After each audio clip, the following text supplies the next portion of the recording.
but I can sense them as I sensed so many things I've just told you, and then found the evidence to make it easy for you to have your own look at all this stuff and make up your own mind. And my little theory, and once again, it's just a theory.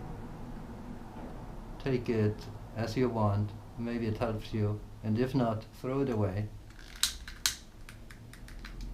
Sorry, I need a little cigarette.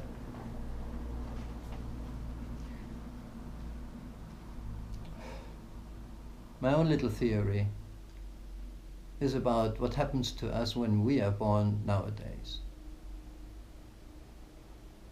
You see, at school, sometimes we were asking our mates, what was the first thing you remember? What was the first thing you remember you saw as a child, as a baby or whatever?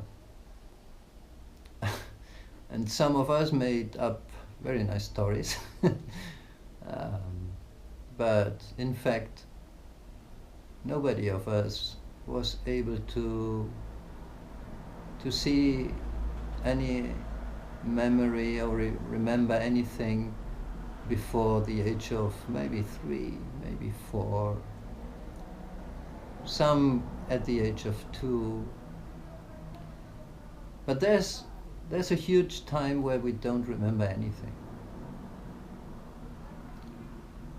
We know that we were alive, and that we know that we were there. We have seen photos, or we have seen even movies they filmed with this Super 8mm and all this stuff, recordings, paintings, houses that we now recognize, and we know that we were born there or whatever.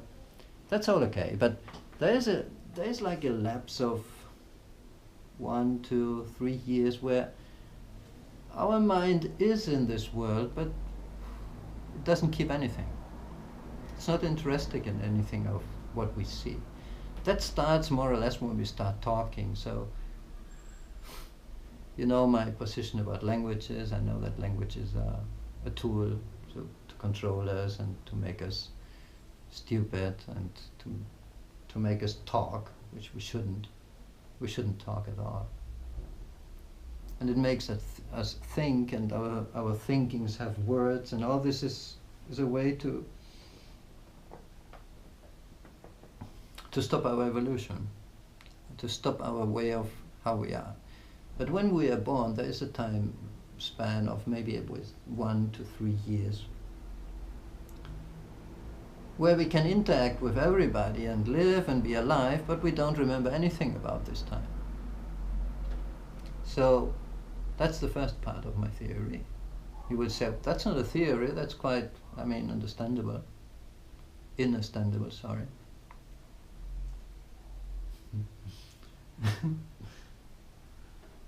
But then comes the next part, which would mean that let's think that everybody is dead, animals included. There's very little life left, if any. Masons occupying their places, preparing. And I think they prepare because they know that we will reappear. Now, my theory is that they built the cities in all these places we today know as civilization or capitals or whatever, just where we will reappear. And this must be like when the biggest rivers have calmed down, and when the mud flows have stopped, and when somehow the old sun or whatever, maybe not the sun, but somehow the climate is at 22 degrees centigrade, probably without sun. I don't know, I'm not quite sure about this part. Sometimes I think I am, and others I I'm still waiting to find new or more evidence. But let's say that after 2 or 3 years, things have calmed down sufficiently so that we can reappear. How would we reappear? At what age? That's the question. Because making us reappear at an age of 2 or 3 would be ridiculous. I mean, we couldn't do anything. But maybe 5, maybe 6 years old, maybe. Could be, I'm not sure. And we just reappear there. No languages, no thinking. And the next 3 or 4 or 5 years would be without any kind of memory, and we would just take everything we see as normal. That's when the Freemasons come into action, and they gather the children and put them to work immediately. What helps to understand this theory, or what helps me to understand this theory, is that precisely the stupid industrial revolution used kids from the age around 3 to 8 years maximum, 8 years, not more, to work in all these factories with all these new machines. And that makes sense. I mean, it's very, very funny to look at this situation of a devastated place, and then all of a sudden life comes back. How? That's the question, but life comes back. And these guys just take the life and use it again for their plans, this time with machines, so it's faster. And that would explain why there were no schools before. That would explain that schools started after the Industrial Revolution. That would explain the kids in the factories, and that wasn't the problem of small machines. The problem was that there were no adults. I mean, I don't know if you can see what I mean. There are many points against that, like all what history has written or said or is said. But I don't believe it anymore. I mean, it's very easy to fake all these documents and traveling and trips and voyages and pioneers and conquerors, and all this is very easy just to tell. It's like telling a story. There's no real proof of anything. So they well could have appeared 1790, 1800. And just started there, which would make our civilization like 220, 230 years old.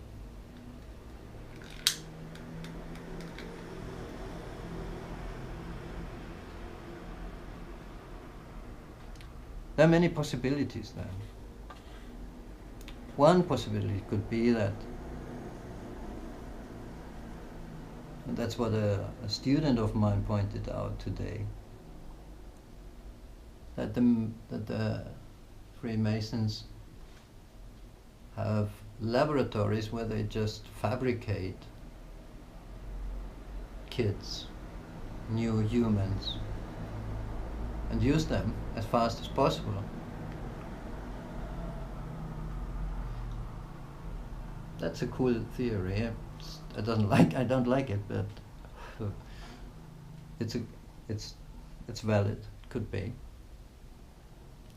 Don't forget they would do that all over the world. Don't forget that they're all connected. Don't forget that they can invent whatever story, history, or whatever they want.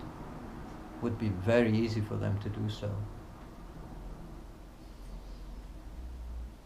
And the only thing they need is to change the last time before the flood, for a flood before. And the next time they would talk about the past, the next flood, which we haven't suffered yet, and you will see that I think we will never suffer it again. The next flood would be about not our time, but the time that was before. So it's, for them it's so easy to fill 200 or 250 years. The rest they have all invented, they conserved all the documentation they faked before. That's what they do in all these mansions and big houses, like the Vanderbilt houses, the Rockefeller houses, all these houses that survived the big flooding of 1800. They have special rooms, arks, where they conserved all kind of books and paintings and maps, and I mean, it's so easy. They start with the libraries, and it's just the libraries they built, and the content is exactly what they need, and what they need for the next step or the next try, because they're always trying something. It's not only occupying everything and going away with it, it's also that they try to escape. It's obviously that they try to escape from here, and they can't do it.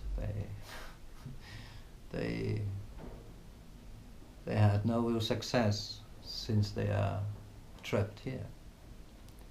So one theory is that they clone us, or they just bring us out again with their laboratories and their genetic warfare or whatever, which is quite possible.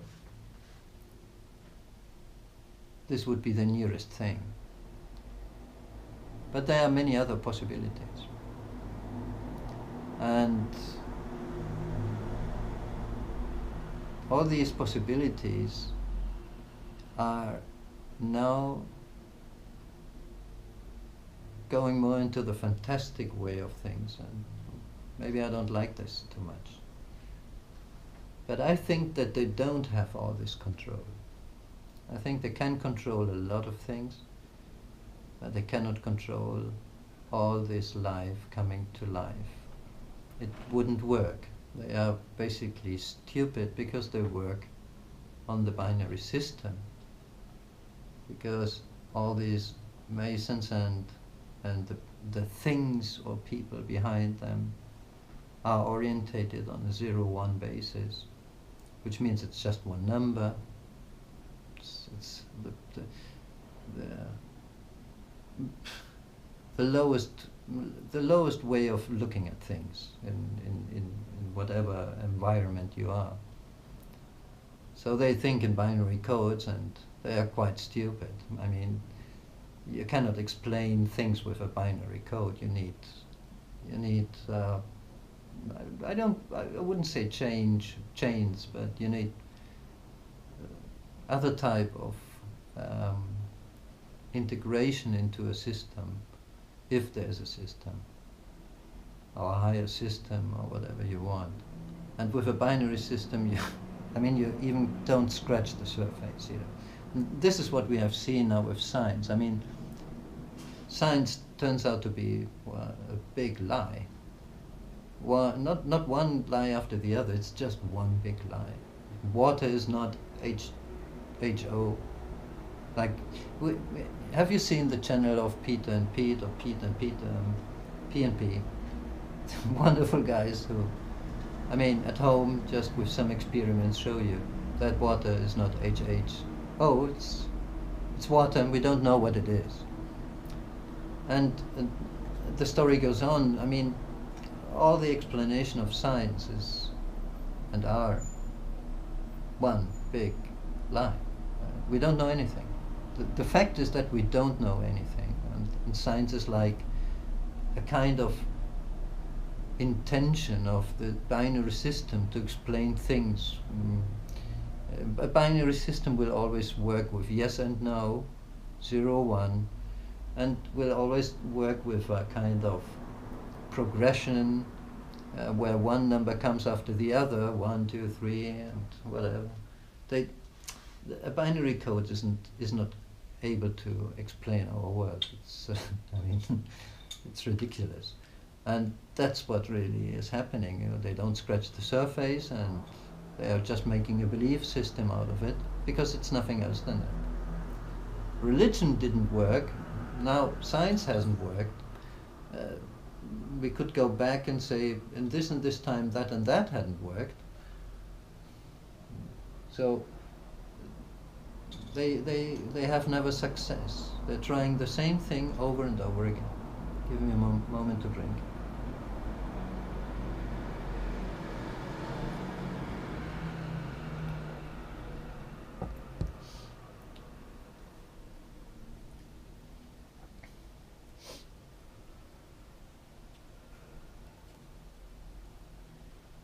Now, the other possibilities of where we come from or how we appeared is that all these cities and points, as I said before, are special places where we just appear.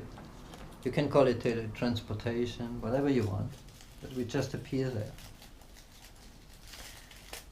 As far as I'm concerned, I would say that we appear voluntarily, most of us. At least the first that come, and probably the last to come to this world, appear voluntarily. We are not forced to do that. In change, it could be possible that there are many of us in this world that came involuntarily, were forced. I'm not sure about that, but it's possible, it's quite possible. And in my idea is that we appear